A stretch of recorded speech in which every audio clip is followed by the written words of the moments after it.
क्या 2026 में आपकी सैलरी बढ़ने वाली है या फिर आठवां वेतन आयोग सिर्फ एक अफवाह बनकर रह जाएगा?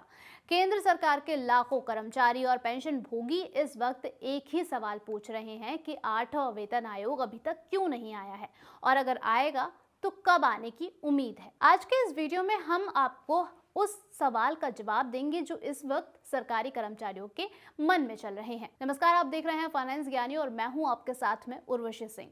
केंद्र सरकार की तरफ से भले ही अब तक 8 वेतन आयोग को लेकर कोई भी ऑफिशियल घोषणा नहीं हुई है, लेकिन प्रशासनिक हलकों और कर्मचारी संगठनों के बीच इसको लेकर चर्चाएं तेज हो चुकी हैं। अब सवाल यह है कि क्यों ये भ्रम बना हुआ है। अब सबसे बड़ा सवाल है कि 8 वेतन आयोग को लेकर कंफ्यूजन आखिर इतना क्यों है। दरअसल भारत में एक तरीके की परंपरा रही है कि हर 10 साल में एक नया वेतन आयोग आएगा। छठा वेतन आयोग आया था 2006 में, सातवां वेतन आयोग जनवरी 2016 में लागू हुआ था और इसी लॉजिक के आधार पर कर्मचारियों को उम्मीद है कि 8वां वेतन आयोग 1 जनवरी 2026 से लागू हो जाना चाहिए था। लेकिन दिक्कत यह है कि सरकार की ओर से अभी तक इसको लेकर के कोई भी ऑफिशियल नोटिफिकेशन या फिर कोई भी जानकारी निकल करके सामने नहीं आई है और यही वजह है कि ये मुद्दा अभी सिर्फ अटकलों तक सीमित रह चुका है। अब बड़ा सवाल ये भी उठता है कि अगर परंपरा है तो आखिर देरी क्यों है। असल में वेतन आयोग बनाना कोई आसान प्रोसेस नहीं होता है। सरकार को पहले आयोग का गठन करना होता है, वेतन, भत्तों और पेंशन का एक डिटेल स्टडी तैयार करनी होती है और फिर रिकमेंडेशन बनती है। उसके बाद सरकार रिव्यू करती है और इस पर अपना अप्रूवल देती है, यानी कि इस पर एक लास्ट इसको वेरीफाई किया जाता है और ये पूरी प्रक्रिया मैनुअल और समय लेने वाली प्रोसेस है। यही वजह है कि 7वें वेतन आयोग की अवधि खत्म होते ही वेतन अपने आप नहीं बढ़ जाता है।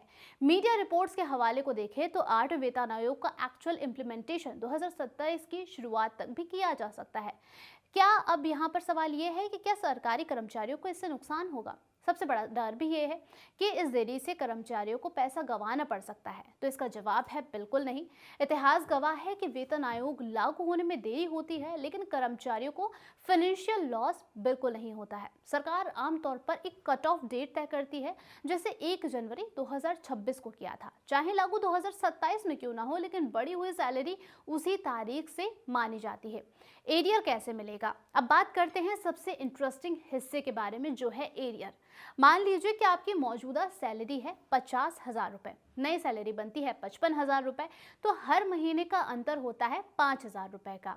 अगर वेतन आयोग मई 2027 में लागू होता है तो जनवरी 2026 से अप्रैल 2027 तक 15 महीने का एरियर बनेगा 5,000 into 15 is equal to 75,000 rupees.